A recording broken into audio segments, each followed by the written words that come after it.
बच्चे last time हमने last lecture के अंदर टर्मिनल वेलोसिटी से होते हुए अपने पास सबसे पहले तो विस्कोसिटी समझा था, हाइड्रोडायनामिक्स अपना स्टार्ट हुआ था, वहां से फिर टर्मिनल वेलोसिटी समझा और उसके बाद हमने स्ट्रीमलाइन फ्लो और ये अपना जो टर्बुलेंट फ्लो, लेमिनार फ्लो, इसको हमने समझा भी था और आज हमने कोशिश करी थी विजुलाइज भी करने की। एक बार मैं फिर से विजुलाइज कराने की कोशिश करता हूँ, अगर जो तुम देख पाओगे अब, क्योंकि लाइव देखते हुए हमने कुछ जगह पे मिस किया था।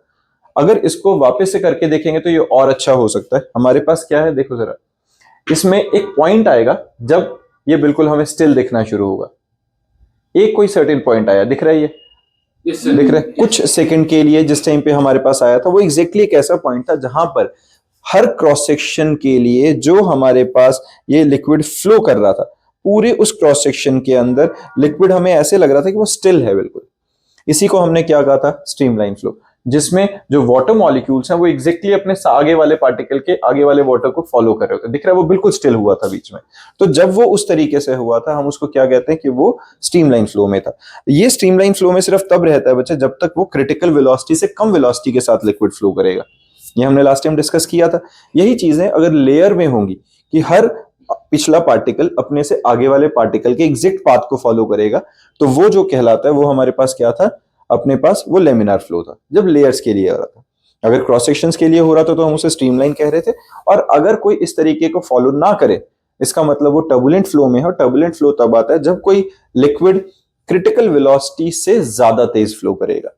तो अगर वो क्रिटिकल वेलोसिटी से ज्यादा होगा तो as per the definition critical velocity होती ही वो वेलोसिटी है, अगर जिससे ज्यादा कोई लिक्विड फ्लो करेगा तो वो टर्बुलेंट फ्लो में आएगा, और उससे कम में या क्रिटिकल वेलोसिटी की रेंज तक अगर वो फ्लो करेगा तो वो हमेशा स्ट्रीमलाइन या लेमिनार फ्लो में रहेगा।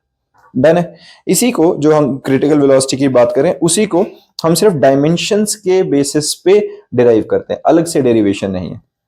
अगर हम क्रिटिकल वेलोसिटी की बात करते हैं बच्चा, तो क्रिटिकल वेलोसिटी अपने पास सीधा सीधा है क्या, it depends on eta, coefficient of viscosity, depends on density and depends on the radius of that tube, है ना। ऐसे ही रहेगा जिस ऑरिफिस से निकल रहा है। इन तीनों को हम कंपेयर करके डायमेंशंस के बेसिस पे डायमेंशन फॉर्मूला से होते हुए क्रिटिकल वेलोसिटी की वैल्यू निकाल लेते हैं। ठीक है, तो अलग से डेरिवेशन नहीं है, बट फॉर्मूला वाइज अपने फॉर्मूला शीट के अंदर ये लिख लेना है, जिसके अंदर के ईटा रो आर हमारे पास आ जाता है। क्लियर है। ये हमने लास्ट टाइम ये टॉपिक अपना कवर भी किया था। आज अपना टॉपिक शुरू होता है बच्चे रेनॉल्ड्स नंबर से। देखो रेनॉल्ड्स नंबर बेसिकली क्या होते हैं, it is a pure number which determines the nature of flow of liquid through a pipe. एक ऐसा नंबर जो कि नेचर ऑफ फ्लो को डिटेक्ट करेगा। जैसे कि वीसी अपने पास क्या है बच्चा, क्रिटिकल वेलोसिटी, डी है diameter of a tube through which liquid is flowing. VC का फॉर्मूला क्या था, N R eta by rho D. अभी तुमने जो क्रिटिकल वेलोसिटी का फॉर्मूला देखा तो वहां के था, वो के क्या था हमारे पास, कांस्टेंट। उसी कांस्टेंट को अगर हम आगे जाके पढ़ें तो उसको हम क्या बोलते हैं, रेनॉल्ड्स नंबर। ये बात समझ में आई है। तो अगर मैं रेनॉल्ड्स नंबर की वैल्यू निकालना चाहता हूं तो क्या होता है, density into diameter into critical velocity divided by eta. Eta coefficient of viscosity, rho density of the liquid, N R constant है जो रेनॉल्ड्स नंबर होता है। क्लियर है। इसके सिर्फ डेफिनेशन है। फिजिकल सिग्निफिकेंस की अगर हम बात करते हैं तो क्या होता है भाई, Reynold number describe the ratio of internal forces per unit area to the viscous force per unit area of the flowing liquid. और इससे पता क्या चला, अगर हमारे पास रेनॉल्ड नंबर की वैल्यू 1000 से कम है तो वो स्ट्रीमलाइन फ्लो में होगा। अगर 1000 से 2000 के बीच में है तो अनस्टेडी होगा, जैसे अपने पास था अभी, वो कभी स्ट्रीमलाइन आ रहा था और कभी वो टर्बुलेंट हो रहा था। एक सर्टेन फेस पे जाके हमारा वो क्या हुआ था, वो एग्जैक्टली एक अपने स्ट्रीमलाइन फ्लो में फ्लो करता था। और अगर 2000 से ज्यादा है तो वो हमेशा टर्बुलेंट रहेगा। ये बात समझ में आ गई है। तो रेनॉल्ड नंबर की वैल्यू के बेसिस पे हम फ्लो ऑफ लिक्विड जज कर सकते हैं। डन। इसके बाद अब अपना नेक्स्ट टॉपिक आता है बच्चा, इक्वेशन ऑफ कॉन्टिन्यूटी। अगर हम छोटे क्लास की तरह स्टार लगवाने की बात करें टॉपिक्स पे, तो ये स्टार वाला टॉपिक है, ऐसा टॉपिक जो एग्जाम में आ सकता है, चांसेस बहुत ज्यादा है। और अगर ये नहीं आता होगा तो इससे बहुत ज्यादा बड़ा टॉपिक, बहुत ज्यादा इंपॉर्टेंट, जो बर्नौली थ्योरम है, जो नेक्स्ट इसके बाद हम करने वाले हैं, वो नहीं आएगा तुम्हें समझ। शुरू करते हैं। आज देखो, इक्वेशन ऑफ कॉन्टिन्यूटी समझने के लिए पहले एक सिंपल चीज समझते हैं। हम जब लिक्विड के फ्लो की बात कर रहे हैं, किसी पाइप से मान लो लिक्विड फ्लो कर रहा है, अगर किसी भी पाइप से लिक्विड फ्लो कर रहा है तो फ्लो करते हुए हम मान लेते हैं लिक्विड क्या है, नॉन विस्कस और इनकंप्रेसिबल, मतलब लिक्विड कंप्रेस नहीं हो सकता।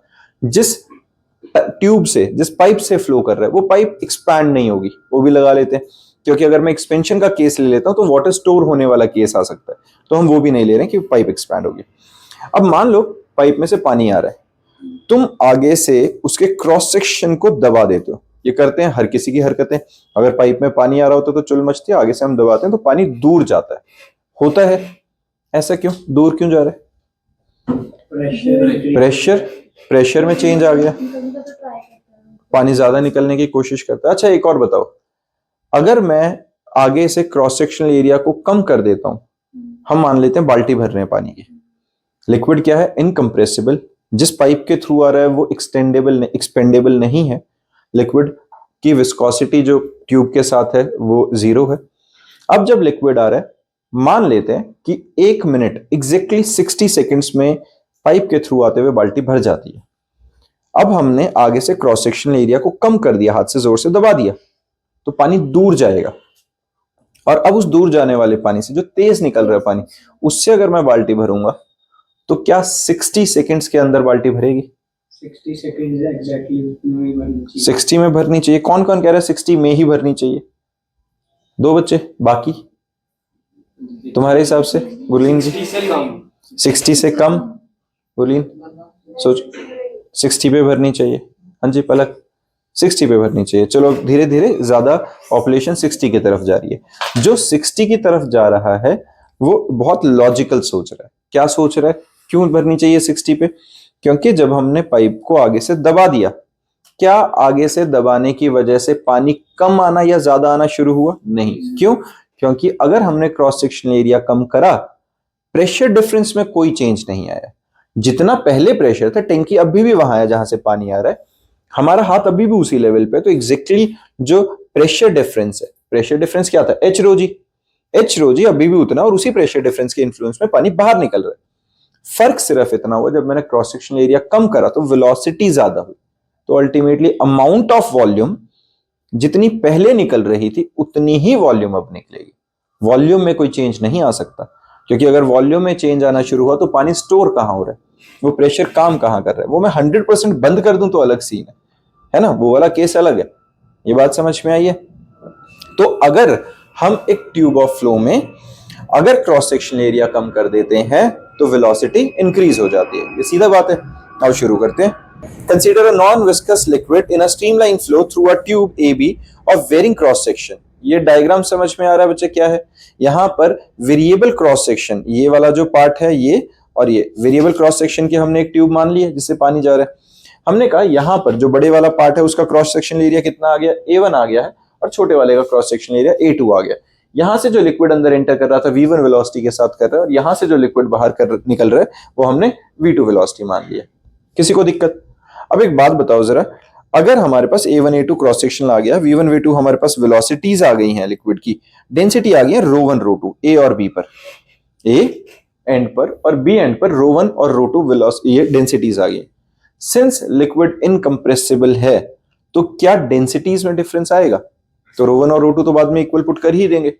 अब एक कहानी समझना, जितना पानी एंटर कर रहा है पाइप के अंदर, जितना पानी यहां से एंटर कर रहा है, exactly same amount of water release करना चाहिए। ये तो बात समझ रहे हो ना? पानी जितना आएगा उतना बाहर निकल जाए, अगर नहीं निकलेगा तो रोकेगा कैसे? पाइप तो एक्सपैंड होने से रही, तो वो होल्ड तो नहीं करने वाला है। तो जितना वॉल्यूम ऑफ वाटर अंदर जा रहा है, सेम अमाउंट ऑफ वाटर बाहर निकलना चाहिए कि नहीं? ये बात समझ में आ गई है ना? तो यहां से जितना वाटर अंदर एंटर कर रहा है उसकी वॉल्यूम कैसे निकालूं मैं? वॉल्यूम का फॉर्मूला क्या होता है? Cross sectional area into height, जैसे पाई आर स्क्वायर इनटू एच करते हैं, तो cross sectional area into distance, यही होता है, यही होता है ना अपने पास वॉल्यूम का फॉर्मूला। अब एक बात बताओ, अगर हम वेलोसिटी की बात करते हैं, वेलोसिटी का मतलब क्या होता है? It is equal to amount of distance travelled per second. एक सेकेंड के अंदर कितना अमाउंट ऑफ वाटर मूव करता है, कितना अमाउंट ऑफ वाटर ट्रैवल करता है, यही वेलोसिटी होती है। तो मैं अगर अमाउंट ऑफ वॉल्यूम एंटरिंग पर सेकेंड लूं, एक सेकेंड के अंदर कितना पानी आ रहा है, तो मैं उस एक सेकेंड के लिए वेलोसिटी और लेंथ दोनों को इक्वेट कर सकता हूं कि नहीं, दोनों को सेम वैल्यू में मान लूं। मेरी बात समझ रहे हो मैं क्या बोल रहा हूं कि अगर हमारे पास, मैं वेलोसिटी की बात करता हूं तो ये क्या होता है बच्चे, लेंथ अपॉन टाइम, यही होता है, डिस्टेंस अपॉन टाइम। मैं बोल रहा हूं कि पाइप के अंदर जितनी लेंथ किया को उसने क्रॉस किया होगा। अब मैं टाइम को अगर 1 सेकेंड डालता हूं तो जो हमारी वेलोसिटी है वो एग्जैक्टली लेंथ के इक्वल हुई कि नहीं, हो सकती है, ठीक है। तो हमारे पास जो वॉल्यूम है उसका फॉर्मूला क्या होता है, cross sectional area into length, यही होता है, pi R square into H. H क्या है, हमारी लेंथ बेसिकली। तो cross sectional area into velocity मैं लिख सकता हूं कि नहीं, this is the amount of liquid entering the pipe through the cross section A1। किसी को इसमें परेशानी? तो हमने जो यहां पर वेरिएबल क्रॉस सेक्शन एरिया की एक ये पाइप अज्यूम करी है, तो यहां पर जो लिक्विड एंटर कर रहा है अंदर, ये V1 वेलोसिटी के साथ कर रहा है A1 के थ्रू। तो हमारे पास जितनी वॉल्यूम अंदर आ रही है वो क्या आ रही है, A1 V1, है ना। और जितनी वॉल्यूम बाहर जा रही है पर सेकंड, अगर ये V2 वेलोसिटी के साथ निकल रहा है तो ये A2 V2 होना चाहिए, कोई दिक्कत। अब मैं क्या बात कर रहा हूं, लिक्विड इनकंप्रेसिबल है तो पाइप एक्सपैंड नहीं कर रही है, जो शेप है बस उसी में वेरिएशंस है। तो यहां पर जो mass of the liquid entering the pipe must be exactly equals to the mass of liquid getting out of the pipe होना चाहिए। मास का फॉर्मूला क्या होता है, volume into density, volume V, density ρ1। यहां इस पॉइंट पे मैं डेंसिटी मान लेता हूं ρ1, इस पे डेंसिटी मान लेता हूं ρ2। तो यहां पे मास आएगा V ρ2, बिल्कुल होना चाहिए, है ना। अब दोनों मास इक्वल होने चाहिए कि नहीं, इक्वेट कर देते हैं। V की वैल्यू क्या थी बच्चे यहां पर, A1 V1 into ρ1 A2 V2 into ρ2। Since liquid is incompressible तो ρ1 और ρ2 तो इक्वल होने चाहिए, डेंसिटी सेम रहेगी सेम लिक्विड के लिए, कैंसिल आउट हो जाएंगे। A1 V1 is equal to A2 V2। This is equation of continuity, जहां से हम लिख सकते हैं कि जो अपने पास वेलोसिटी आएगी it is inversely proportional to cross sectional area. Clear है, velocity is inversely proportional to cross sectional area. किसी को दिक्कत है इसमें, ये बात समझ में आई है? चलो, तो ये हमने इक्वेशन ऑफ कॉन्टिन्यूटी को प्रूफ कर दिया, ठीक बात है। ये A1 V1 is equal to A2 V2, तो AV हमारे पास आ गया constant and velocity is inversely proportional to cross sectional area, ठीक है। हाँ जी, कॉन्टिन्यूटी, ठीक है। तो यहां से हमें एक चीज पता चलती है बच्चा, डीप वाटर रन स्लो और स्लो वाटर रन्स डीप। जितना डीप जाते जाएंगे, डीप जाते जाते हैं तो क्या होता है, क्रॉस सेक्शनल एरिया बढ़ता जा रहा है कि नहीं, जितना जितना नीचे जाते जाएंगे क्रॉस सेक्शनल एरिया अगर बढ़ता जाएगा तो हमारे पास क्या होगा, वेलोसिटी डिक्रीज करती जाएगी। तो जितना गहराई में जाते जाएंगे उतनी ही वाटर की स्पीड स्लो होती जाएगी, और जितना ऊपर रहते रहेंगे, ऊपर वाला क्रॉस सेक्शन एरिया जितना कम होता जाएगा उतना पानी ज्यादा तेज फ्लो करेगा। डन है ये। चलो, अब इसके बाद अपने पास एक टॉपिक आता है बच्चा, एनर्जी ऑफ लिक्विड। देखो, एनर्जी ऑफ लिक्विड के अंदर क्या रहता है, हम जब लिक्विड की बात करते हैं तो लिक्विड के अंदर तीन तरीके से हम तीन तरह की एनर्जी को कंसीडर करेंगे, potential, kinetic and pressure energy. अब पहला जो आता है हमारे पास एनर्जी ऑफ लिक्विड में, a liquid in motion possesses three type of energies. पहला प्रेशर एनर्जी। एक बार इस प्रेशर एनर्जी को समझते हैं। यहां पर इस डायग्राम पे ध्यान देना, ये हमने एक स्पेशल टाइप का एक बीकर बनाया सिंपल सा, जिसके अंदर क्या है, मूवेबल फ्रिक्शनलेस मासलेस पिस्टन, जिसको मैं यहां से अगर धक्का मारूंगा, देखो अपने को पता है ये सारा पानी है, ये इस पिस्टन पे जोर लगा रहा होगा, कौन सा जोर, प्रेशर, क्योंकि जितनी डेप्थ पे जाके ये पिस्टन है उतना ही प्रेशर वाटर कॉलम लगाता है, एच रो जी अपने को पता है। अब इस प्रेशर के अगेंस्ट अगर मैंने इस क्रॉस सेक्शनल एरिया पे धक्का लगाया और एक्स की डिस्प्लेसमेंट कराई है तो क्या होगा, तो वाटर लेवल भी थोड़ा ऊपर जाएगा, पानी अंदर को आया है तो वो जो मैंने प्रेशर अप्लाई किया है इस इंटरनल प्रेशर के अगेंस्ट, जो मैं पिस्टन को मूव कर रहा हूं, that amount of work done should be stored in some kind of energy। ये अपने को पता है, ये तो हर चीज में हम यही कर रहे हैं कि अगर वर्क डन हो रहा है, that work done is stored in some form of energy। इस केस में जब मैं इंटरनल प्रेशर के अगेंस्ट पिस्टन को मूव करके कोई वर्क डन कर रहा हूं, तो वो जो वर्क डन है वो प्रेशर एनर्जी की फॉर्म में स्टोर हो रहा है। समझ में आ रहा है? कंसेप्ट समझ में आ रहा है तुम्हें क्या कर रहा हूं मैं? तो अगर मैं A cross section area A cross section area और एक्स के डिस्प्लेसमेंट, इतने अमाउंट ऑफ वाटर को डिस्प्लेस कर रहा हूं, मैं मास निकाल सकता हूं, फोर्स निकाल सकता हूं। फोर्स क्या होता है? Pressure into cross section area. Pressure क्या होता है? Force per unit area. Cross multiply अगर करेंगे तो फोर्स की वैल्यू प्रेशर इनटू एरिया आएगी। फोर्स आ गया, डिस्प्लेसमेंट आ गया, वर्क डन निकाल सकता हूं। आओ जरा करते हैं साथ में। तो हमने यहां पे क्या कंसीडर किया बच्चे? प्रेशर एनर्जी क्या है? It is the energy possessed by the liquid by virtue of it's pressure. It is measure of work done in pushing the liquid into the vessel against the pressure without imparting any velocity to it। तो हम velocity नहीं दे रहे हैं, क्योंकि velocity देंगे तो फिर extra amount of energy, extra amount of force लगानी पड़ेगी। तो हम सिर्फ लिक्विड को बिना किसी एक्स्ट्रा वेलोसिटी दिए सब सिंपल धीरे धीरे करके पुश कर रहे हैं ऊपर। Late us consider the liquid of density rho in a wide tank T provided with the side tube S fitted with a frictionless piston of cross section area A. H is the height of the liquid free surface. Hydrostatic pressure कितना रहेगा? H रो जी। किसी को इसमें दिक्कत? ये obvious सी बात है। Let the liquid be pushed with the force F in the tank by moving the piston through a small distance x. Done. Volume of the liquid pushed into the tank A into x, cross section area into that distance. वो हमारे पास volume आ गई जितना पानी हमने tank में डाला है। मास कितना आएगा? Volume into density A X रो। किसी बच्चे को इसमें दिक्कत है ना? ये पार्ट ठीक है। हमारे पास ये आ गया mass of the liquid which has been pushed into the tank. अब force on the piston, force का फॉर्मूला क्या होता है? प्रेशर इनटू एरिया, है ना? तो वर्क डन इन पुशिंग क्या होता है? Force into displacement. फोर्स का formula pressure into area, displacement आ गई एक्स, पी एक्स आ गया। किसी बच्चे को यहां तक इमेजिन करने में या समझने में इशू आ रहा है? बिल्कुल ठीक है। This work done becomes pressure energy. Pressure energy per unit मास क्या आएगा? पी एक्स बाय मास से डिवाइड कर देते हैं, है ना? यही हमारे पास क्या आया था? वर्क डन आ गया, प्रेशर इनटू क्या? Force into displacement. फोर्स आ गया, प्रेशर इनटू एरिया, डिस्प्लेसमेंट आ गया एक्स। उसको मास की वैल्यू, मास क्या होता है? Volume into density, A X rho से डिवाइड किया, ए एक्स कट गया, P by rho. This is the pressure per unit mass. निकल गया सीधा सा। ऐसे ही प्रेशर पर यूनिट वॉल्यूम करेंगे तो सिर्फ ए एक्स से डिवाइड कर देंगे, तो ये हमारे पास पी के इक्वल आ जाएगा। सिंपल डेरिवेशन है, कुछ हमने किया ही नहीं है खास। हमने सिर्फ क्या किया? वर्क डन निकाला, फोर्स इनटू डिस्प्लेसमेंट, फोर्स को लिखा प्रेशर इनटू एरिया, डिस्प्लेसमेंट हमारे पास एक्स आ गया। पर यूनिट मास या पर यूनिट वॉल्यूम अगर जो लेना होगा तो उन्हीं वैल्यू से हम इसको डिवाइड कर देते हैं। सिंपल कहानी, बिल्कुल इजी। नेक्स्ट आता है पोटेंशियल एनर्जी। पोटेंशियल एनर्जी क्या आता है बच्चे अपने पास? It is the energy possessed by the liquid by virtue of its height और the position above the surface of the अर्थ।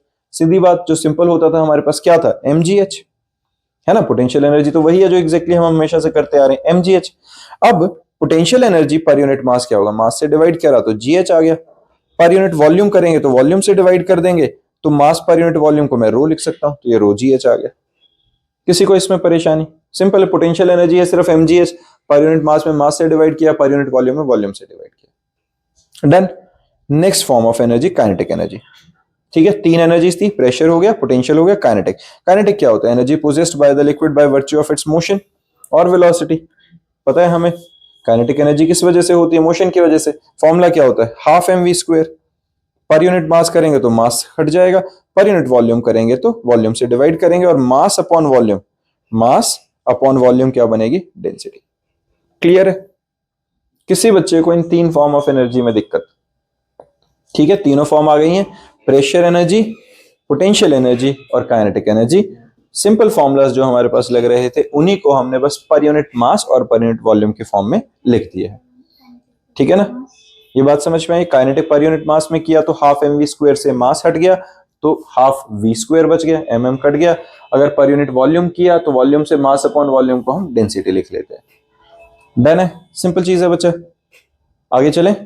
चलो भाई, अब आगे चलने से पहले ये समझ, एक छोटा सा एक पार्ट डिस्कस कर लेते हैं। इक्वेशन ऑफ कॉन्टिन्यूटी हमें समझ में आ गया था, एनर्जी के बारे में हमें पता लग गया। हमने छोटी क्लास से एनर्जी के बारे में एक यूनिवर्सल लॉ पढ़ना शुरू किया था। क्या था? The total energy of the system is constant.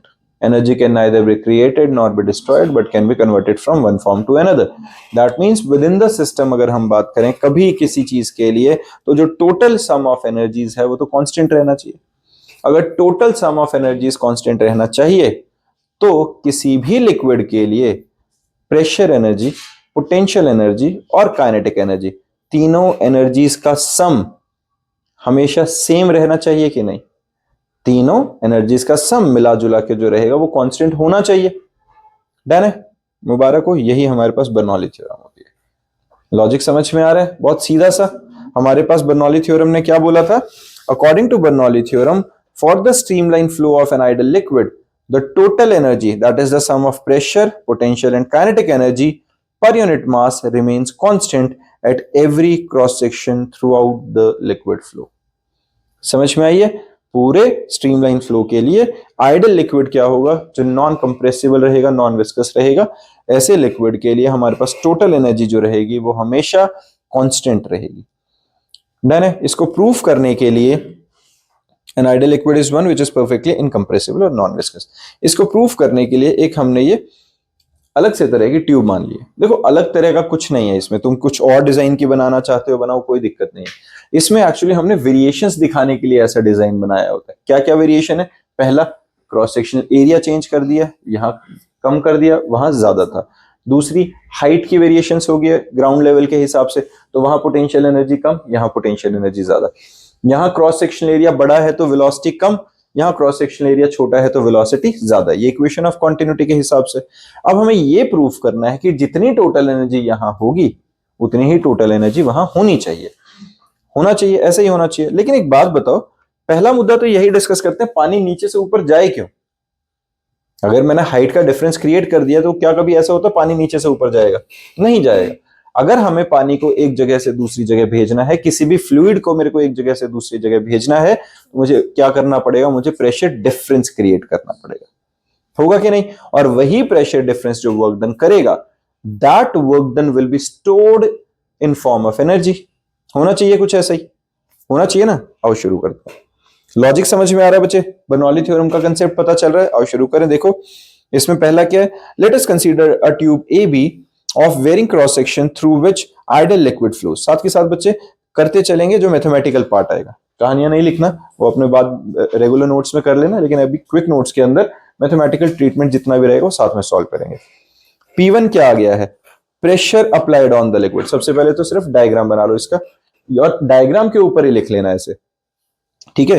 Diagram पे हमने क्या किया? P1 आ गया बच्चे हमारे पास, यहां पर प्रेशर, A1 आ गया इसका क्रॉस सेक्शन, जहां पर वेलोसिटी क्या है? V1। P2 हमारे पास आ गया pressure at the end B against which liquid is has to move out. समझ में आई है? हमारे पास P2 प्रेशर क्या है? वो प्रेशर जिसके अगेंस्ट लिक्विड बाहर निकलेगा। A1 A2 हमारे पास आ गया बच्चा area of cross sections of the tube A and B respectively. H1 और H2 आ गए हमारे पास mean height sections of A and B। सीधी बात है ये वाली। अब V1 और V2 हमारे पास क्या आता है? Normal velocities of the liquid flow at the section A and B respectively. Done है। V1 V2 का भी लॉजिक समझ में आ गया, जो वेलोसिटीज थी सिंपल। अब रो क्या है? डेंसिटी ऑफ द लिक्विड, ठीक है। इनकम्प्रेसिबल है तो थ्रू आउट द सेक्शंस, हर जहां मर्जी जाओ पाइप में डेंसिटी सेम ही रहने वाली है। As the liquid flows from A to B। अब यहां पे ध्यान देना, अगर हमें पता है कि लिक्विड A से B तक जा रहा है, तो जाहिर सी बात है यहां प्रेशर ज्यादा होना चाहिए, वहां कम होना चाहिए। High pressure to low pressure move करेगा, तो P1 must be greater than P2, होना चाहिए कि नहीं? एंड अब हम क्या लेते हैं? Mass of the liquid crossing per second through any cross section. Mass का formula cross section area into velocity into density, and that must be equals to cross section area into velocity into density. दूसरे वाले cross section के along, जो हमने अभी equation of quantity में करा, रो से रो कटा, A1 V1 is equal to A2 V2, है ना? ये निकल गया हमारे पास, जिसको मैं मास अपॉन डेंसिटी लिख सकता हूं, जो हमारे पास वॉल्यूम बन गई। A1 ज्यादा है तो वॉल्यूम हमारे पास, अगर क्रॉस सेक्शनल एरिया ज्यादा है तो हमारे पास वेलोसिटी हमेशा कम रहेगी। ये inverse relation, same cross section, वो इक्वेशन ऑफ क्वांटिटी हमने यहाँ पे की है, कुछ अलग नहीं है। चलो अब now the force on the liquid at the section A। Force का फॉर्मूला क्या होगा? प्रेशर इनटू एरिया, P1 है ना? जो देखो बेटा, कौन सा equation of continuity? Pressure into area. यहाँ पे देखो ना, अभी हमारे पास यहाँ पर प्रेशर कितना है बेटा? P1। तो यहाँ पे फोर्स कितनी लगेगी? फोर्स का फॉर्मूला क्या होता है? प्रेशर इनटू एरिया, है ना? Force per unit area is pressure, cross multiply किया pressure into area. P1 A1, यहाँ की फोर्स आई, वहां पे फोर्स कितनी होगी? P2 A2। बिल्कुल ठीक है। हमारे पास force on the liquid at section A P1A1, force on the liquid section at B is equal to P2A2। हुआ कि नहीं? सही वाला नहीं, ये वाला ए वो इक्वेशन ऑफ कॉन्टिन्यूटी थी बच्चे अपने पास। इधर इक्वेशन ऑफ कॉन्टिन्यूटी में हमारे पास क्या होता है, A1V1 is equal to A2V2 था। तो हमें क्या पता चल रहा है, क्रॉस सेक्शन जो वेलोसिटी है through any cross section is inversely proportional to cross section. यही हुआ ना। तो अगर हमारे पास क्रॉस सेक्शनल एरिया बड़ा है तो उसकी वेलोसिटी कम होनी चाहिए, है ना। बस ये लिखा है हमने यहाँ पे। अब ये फोर्सेस समझ में आ गई हैं बच्चा। F1 की value P1 into A1, F2 की वैल्यू P2 इंटू A2, है ना, दोनों क्रॉस सेक्शन के अलावा। नाउ वर्क डन पर second on the liquid by the pressure energy eight section A. Work done पर सेकेंड, वर्क डन का फॉर्मूला क्या होता है, फोर्स इंटू डिस्प्लेसमेंट। अगर मैं पर सेकेंड का केस ले रहा हूं तो डिस्प्लेसमेंट तो वेलोसिटी के बराबर हो जाएगी, होगी कि नहीं? ये वाला पॉइंट समझ में आ रहा है सबको? अगर हम पर सेकेंड का केस लेते हैं तो वेलोसिटी और डिस्प्लेसमेंट सेम है। वर्क डन क्या होता है, फोर्स इंटू डिस्प्लेसमेंट। फोर्स क्या होता है, प्रेशर इंटू एरिया। डिस्प्लेसमेंट क्या बन गई है, वेलोसिटी। किसी को दिक्कत? तो अब एक बात बताओ जरा, cross sectional area into velocity ये क्या होता है? ये तो वॉल्यूम हो गया।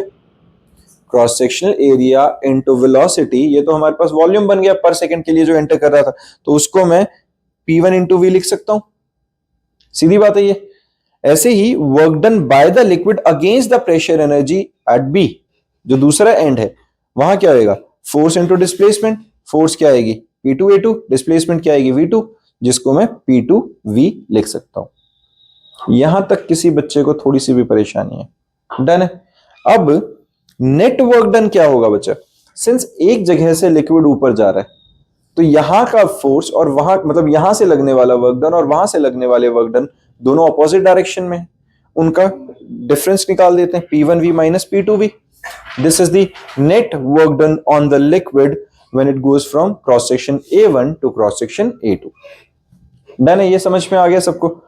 When mass m of liquid flows in 1 second from A to B, its height increases from H1 to H2। ये है कि नहीं, है ना? ये वाली बात समझ में आ रही है कि अगर हमारे पास लिक्विड यहां से 1 सेकंड में वहां तक जाता है तो इसकी हाइट इंक्रीज कर रही है ना। अब एक बात बताओ जरा, यहां से वहां तक गया है तो इसकी पोटेंशियल एनर्जी इंक्रीज हो गई है। हमें साफ दिख रहा है कि यहां पे जो हाइट H1 थी वहां बहुत ज्यादा हाइट पे पहुंच गया H2। अगर हाइट पे पहुंचा है तो वो जो इंक्रीज इन पोटेंशियल एनर्जी आई है वो किस वजह से आई होगी, जो हमारा एक्स्ट्रा नेट वर्क डन हुआ है प्रेशर डिफरेंस की वजह से। दूसरा, यहां क्रॉस सेक्शनल एरिया कम ज्यादा है, क्रॉस सेक्शनल एरिया ज्यादा है तो वेलोसिटी कम है, वेलोसिटी कम है तो काइनेटिक एनर्जी कम है। यहां क्रॉस सेक्शनल एरिया कम है, वेलोसिटी बहुत ज्यादा है, काइनेटिक एनर्जी बहुत ज्यादा है। That means while going from A to B there is increase in potential energy and there is increase in kinetic energy, and that increase in potential and kinetic energy is on an account of work done by pressure difference। ये बात समझ में आ रही है? और या हम ये कहें कि जो हमने अभी डिस्कस किया है कि जो नेट वर्क डन निकला है, क्या निकला है हमारे पास, नेट वर्क डन जब लिक्विड A से B तक गया है P1V माइनस P2V। ये नेट वर्क डन कारण है लिक्विड के अंदर पोटेंशियल एनर्जी और काइनेटिक एनर्जी में इंक्रीज होने की। समझ में आई ये बात? जो हमारे पास when the liquid flows in 1 second from A to B, the height increases from H1 and H2, from H1 to H2, and velocity increases from V1 to V2। ये बात ठीक है बिल्कुल? वेलोसिटी हमारी इंक्रीज कर रही है तो इंक्रीज इन पोटेंशियल एनर्जी कितना आया, mgh2 minus mgh1। Increase in kinetic energy कितना आया, हाफ mv2 का स्क्वायर माइनस हाफ mv1 का स्क्वायर। हुआ कि नहीं? According to work energy principle, work done per second on liquid by pressure energy must be equals to increase in potential energy per second plus increase in kinetic energy per second, है ना। जो भी ये increase हुआ है potential और kinetic के अंदर वो हमारे उसी जो प्रेशर वर्क डन की वजह से हुआ है कि नहीं, जो डिफरेंस इन प्रेशर था और जो नेट वर्क डन था। तो इनको इक्वेट करते हैं, P1V minus P2V must be equals to mgh2 minus mgh1 plus half mv2 का स्क्वायर माइनस हाफ mv1 का स्क्वायर। किसी को इसमें दिक्कत? अब हम एक काम करते हैं, 1 1 वाले एक तरफ करते हैं, 2 2 वाले एक तरफ कर लेते हैं। जैसे P1V mgh1 mv square half mv1 square, इनको एक तरफ लिख लिया तो क्या आया, P1V plus mgh1 plus half mv1 का square which is equal to P2V plus mgh2 plus half mv2 का स्क्वायर। ये ले सकते हैं हम इस तरीके से। अब अगर इसको मैं पर यूनिट मास लेना चाहता हूं तो क्या करें, दोनों तरफ मास से डिवाइड कर देते हैं। जब मैं दोनों तरफ मास से डिवाइड कर रहा हूं तो क्या आ रहा है, P1V/m GH1 half V1 square. बेटा मैंने क्या किया, इसके बाद मास से डिवाइड कर दिया ना थ्रू आउट, पर यूनिट मास लेना है तो यहां पे मास P1V/m, इसका m हट जाएगा, यहां से m हटेगा, सेम इस तरफ रहेगा अपने पास GH2 plus half V square. किसी को इसमें दिक्कत? एक बात बताओ जरा, अब यहां पे volume by mass density, mass per unit volume density होती है, वॉल्यूम बाय मास डेंसिटी का reciprocal P1/ρ GH1 plus half V1 का square which is equal to P2/ρ plus GH2 plus half V2 का स्क्वायर। किसी को दिक्कत? ये बात ठीक है बिल्कुल। 1 वाले अगर 2 के बराबर थे तो हम ये कह सकते हैं कि P/ρ plus GH plus half V square, ये तो कांस्टेंट आ गए। हुआ कि नहीं? यही हुआ ना, जो initial pressure energy per unit mass था, जो इनिशियल प्रेशर के बाद initial potential energy per unit mass था, initial kinetic energy per unit mass था, इन तीनों का सम फाइनल वालों के इक्वल है। हुआ कि नहीं? यही बात आ गई। इनिशियल एनर्जीज का सम फाइनल वालों के इक्वल आ गया, that means the total energy per unit mass constant हुआ कि नहीं? P/ρ plus GH plus half V square is a constant value. This proves Bernoulli theorem. किसी बच्चे को इसमें दिक्कत? ये बात समझ में आई है? तो हमारे पास P/ρ which is equal to pressure energy per mass, GH potential energy per unit mass, half V square kinetic energy per unit mass. अगर हम इसको डेंसिटी से मल्टीप्लाई करते हैं तो P plus rho GH plus half rho V square, और ये भी एक कांस्टेंट वैल्यू हमें मिल जाती है। किसी बच्चे को इसमें थोड़ी सी भी दिक्कत है तो बताओ। एक क्विक रिकैप की जरूरत तो नहीं है? डन है? तो इसको हर बच्चा अटेम्प्ट करके आएगा और उसके बाद नेक्स्ट क्लास में एप्लीकेशंस डिस्कस करेंगे।